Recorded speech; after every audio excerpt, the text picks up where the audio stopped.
Nee, mondstok wel, maar mondkapje. Nee, we gaan een taxi terug hoor.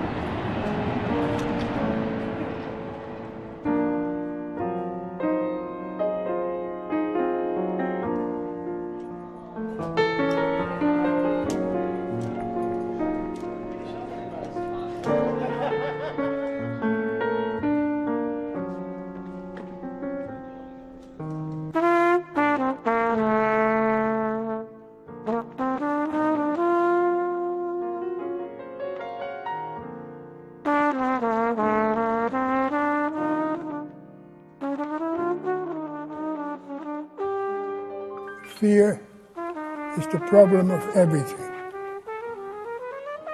Our big enemy. If you're in a state of fear, you're only half of yourself. You try to make yourself as small as possible. Your breathing goes down.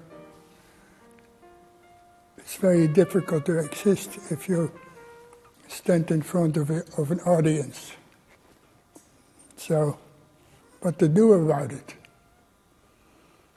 Well, there's something you can do, I think, is first of all, not to put your task too high. Don't try to play higher than you comfortably or most comfortably can, or play pieces that are harmonically above your ability. These are all things that feed fear. If you have to count 326 bars and then come in with a very soft note, oh.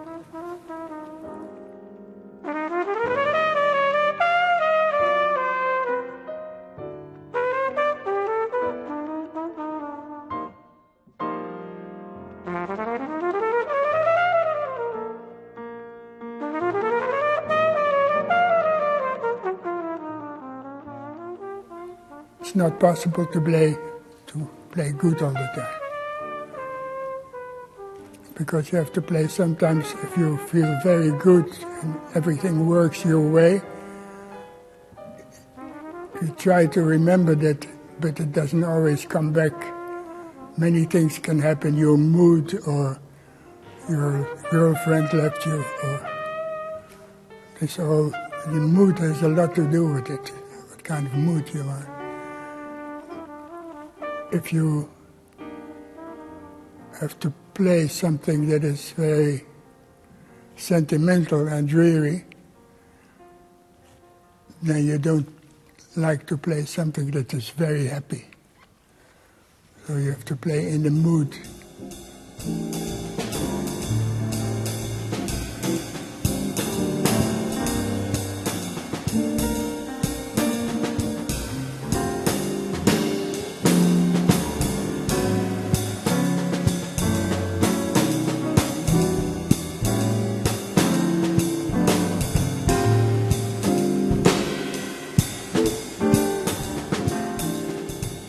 Music is telling a story with notes.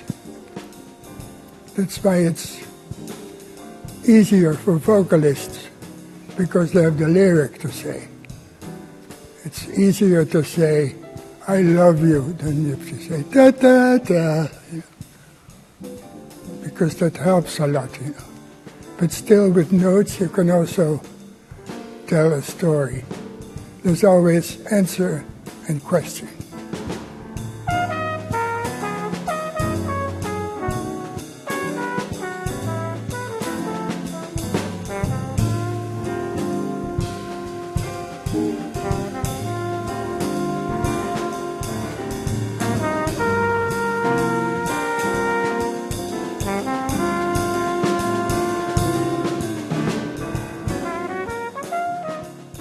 I always play a lot of his recordings also in the lessons, and you know, modern players have the tendency to play really a lot of notes. I also did that when I was younger, and still sometimes, and I always try to remind myself how Ack does it. You know, he only plays what's necessary and what should be there, and what's necessary for the music from a musical concept. You know, and that's.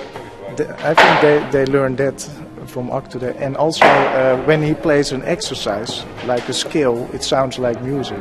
It's always music, everything he does. So I hope they picked that up. I think you can make them much more aware of what music is really about sound concept, rhythm, and listening to each other. That's something which really I see that goes back a bit with the younger generation. I think Ack really made his point on that today very clearly to them.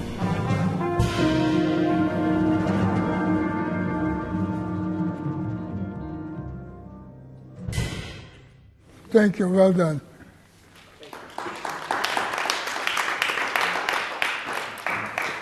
About the feeling, right? I still see you guys locked, you know. The feeling should be on 1 and 3. Sounds funny, but Miles Davis said jazz is on 1 and 3. And I start to wonder about it, but he's right.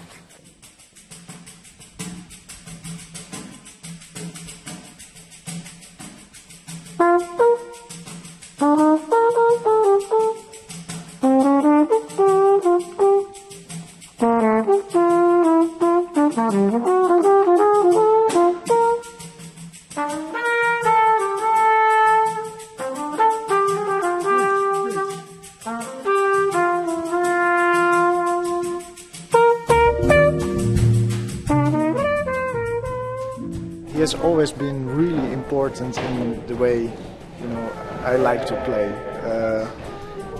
Even when I was really young, I was around 13, 14 years old, I was really a big fan of his recording with the Metropole Orchestra. And then I got the chance to work with a symphonical orchestra, and I played the CD. So I got all the arrangements from the Metropole, and I think I was only 15 or 16 years old. And Martijn, Laat, the technique teacher, he was playing lead trumpet in the orchestra. And then I played all the arrangements from that CD, and I was a big fan, and I sent that CD to Ack. And then we got in touch, and also Jan Oosthoff sent me a message, the lead trumpet from the Metropole. And so he has always been a big part of my musical world from when I was a kid, and still I admire him, and yeah, he's a really big example for me, still.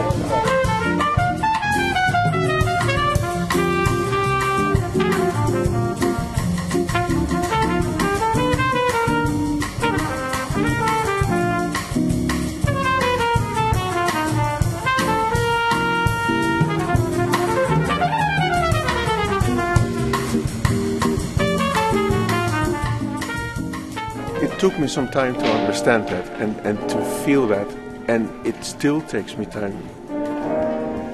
For as long as I live, Ack always shows, and he did that already 40 years ago to me, that there is always still time. We are not in a hurry. And even now that he's 91, he still acts and talks and plays as if, hey guys, we still have all the time in the world. And I think that's the most important thing, because when I was a young player, when some of my students, the young players and their students, I mean, we're talking about a family tree of at least 4 generations. If you get good on the instrument, you want to show everything. And of course, and that's a human thing too. It's absolutely okay to be showing off a little bit, to play fast, high, loud and whatever. But sometimes you need somebody that tells you that, okay, you don't need to show everything.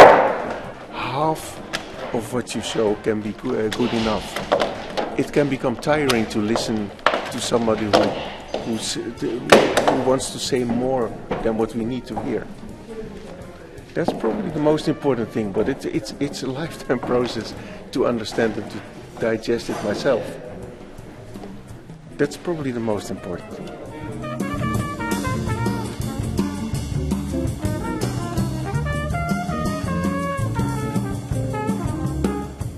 Yeah, and it was great to play with him and hear him do it again, especially at this age. He's sounding fantastic, and his sound, and I was almost emotional, you know. It was emotional for me when I was in the section, like, yeah, I feel so much love for him, so it was very special.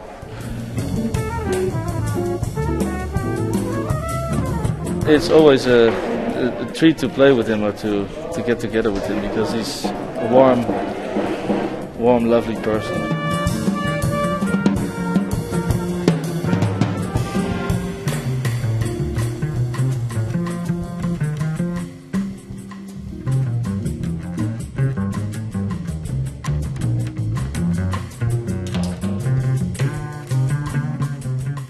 You play a bad gig, and how do you sort of go about it afterwards, if it was a bad gig? Like, how do you get over it? If I understand well, you mean if you have a bad evening, how do you go about it afterwards? Yeah. Well, there's a few possibilities. If you really play bad, you can go and kill yourself. But it's not worth it. And otherwise, you can cry, also okay. Or you can say, you can learn from it, what did I do wrong? I must have done something wrong in order for this to happen. And other possibilities, such as because of the drummer or because of the piano player, where you put it on somebody else. It's also a way out. Otherwise, you have to live with it. And there was a very famous English trumpet player, Rik Mol was his name. How do you say kicks? It's a crack, they say kicks or crack, you know. There's many words for it. How do you say it in German? It's called the kickser. The kickser. And Rik Mol said, a good crack keeps you honest.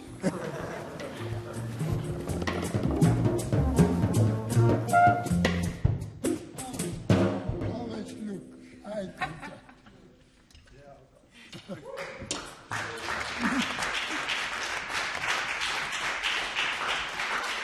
Thank you guys very much. Thank you. Thank you, audience, everybody. Thank you for being here.